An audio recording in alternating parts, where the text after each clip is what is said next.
Hey, welcome back again. I'm glad you're here. um, Getting ready to pull out a holiday here.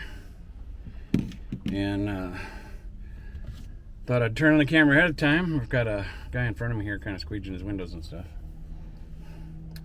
And, actually, no, I don't need to go around here. I can go right out over this way. I'm going to have to stall a little more time. Sometimes my brain doesn't work exactly as smooth as it should. It's inefficient. This is more efficient to come out, go right out this exit. And I'm so used to going back the other way. My brain already had me trained that I needed to go around. And because I'm going to head to the library, and I want to stop by the church. And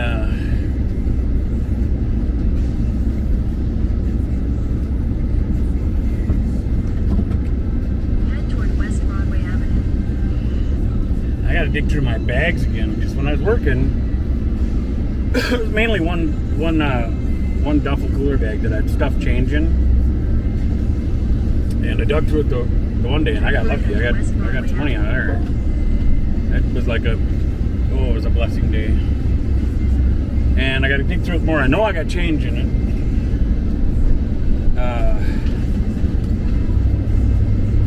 I forgot to do that mirror again.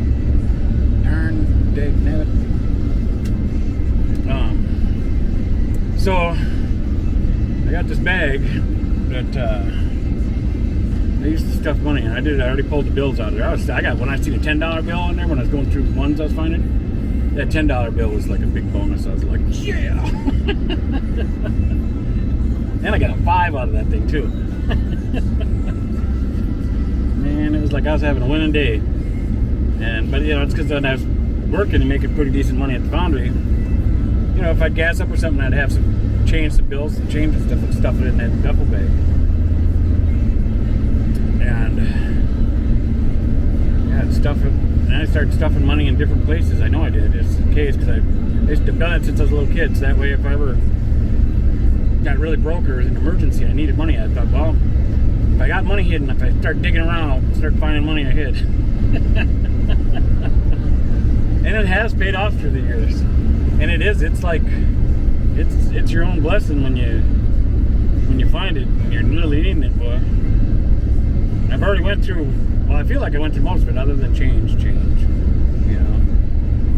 And any change I find, I'm gonna have to split off the quarters because my camper is looking just bleh from all the slushy, sloppy stuff slopping around.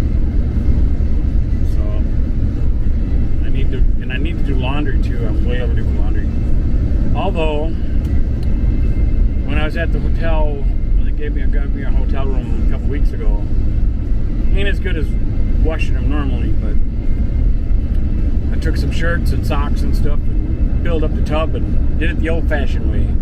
Got them soaking in the tub and shook them around and wringed them out and stuff and hung them up.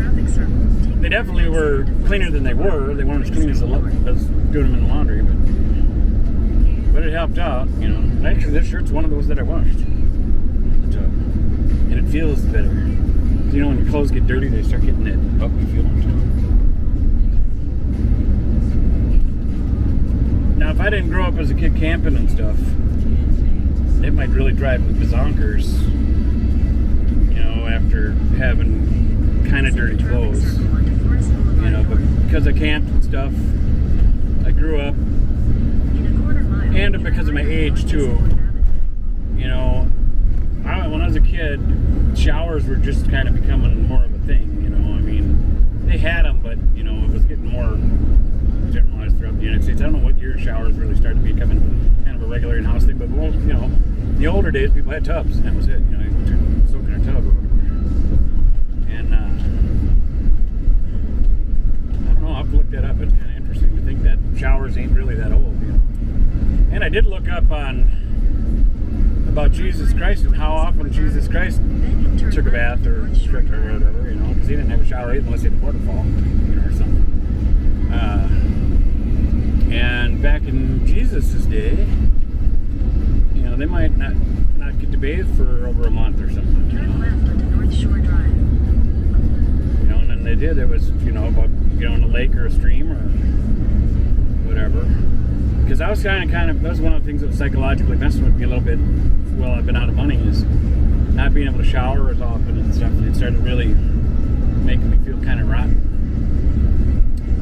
And I had to think about history, and how stuff was, and that, well, I really wasn't that different. It's not like I was, some rotten person or something. And to think that I kind of associated, just to make myself feel better, I kind of felt like I was in the company of Jesus. Oh, it's all good fun. And it's still good to be clean. And again, you don't want to be too clean. We've got our immune system. You got to think your immune system's probably just like a muscle or like your brain. If you don't work it out, it might get weak. Your muscles, you work them out, you get stronger. If you don't work them out, you get weak. Like if they say if you don't move it, you lose it. Well, let's take a look at your immune system like that. If you were just constantly clean all the time, and with just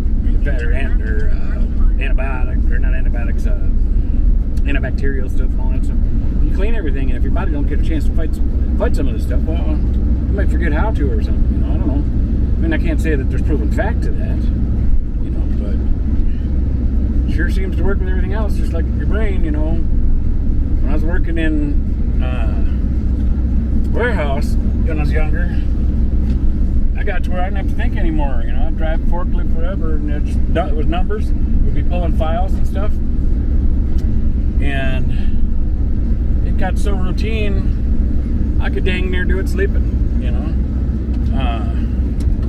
I didn't have to use my brain much anymore, because it was the same routine over and over and over. So I wasn't thinking about other things and stuff. I was just doing what I do every day.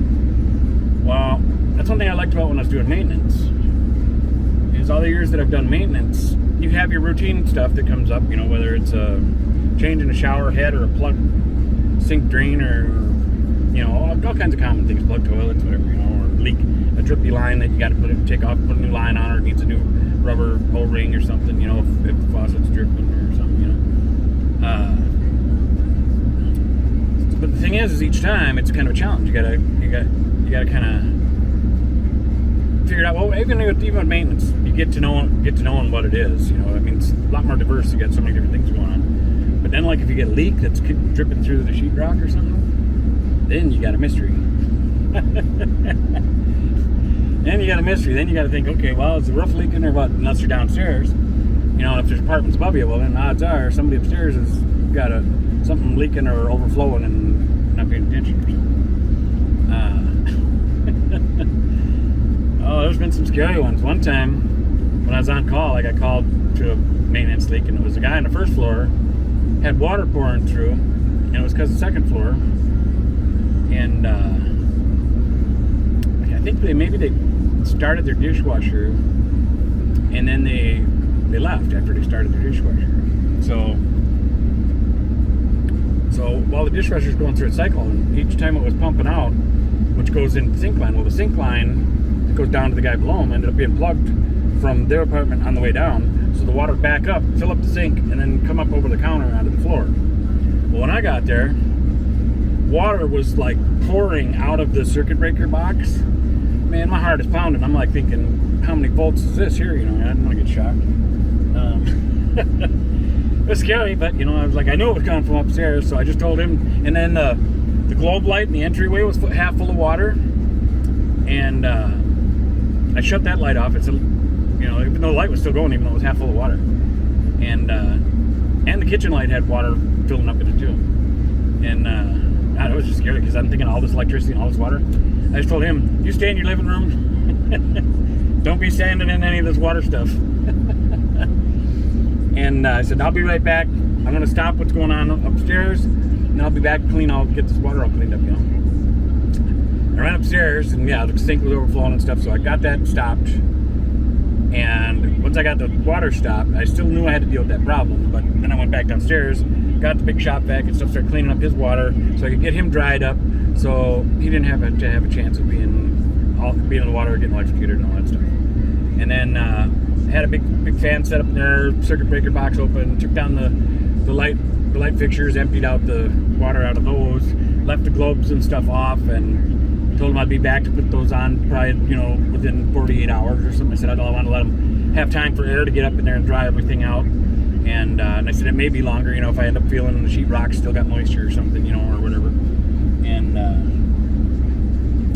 And it depends on how soggy it got. If the sheetrock was soggy enough, well, then I got to cut out the whole ceiling, and put in new sheetrock in the ceiling and stuff. But anyway, so yeah, then after I got done with him, I went back upstairs, and what must have happened is one of the other maintenance men must have been working on snaking out the line, and he had to do something quick, because a lot of maintenance men do this.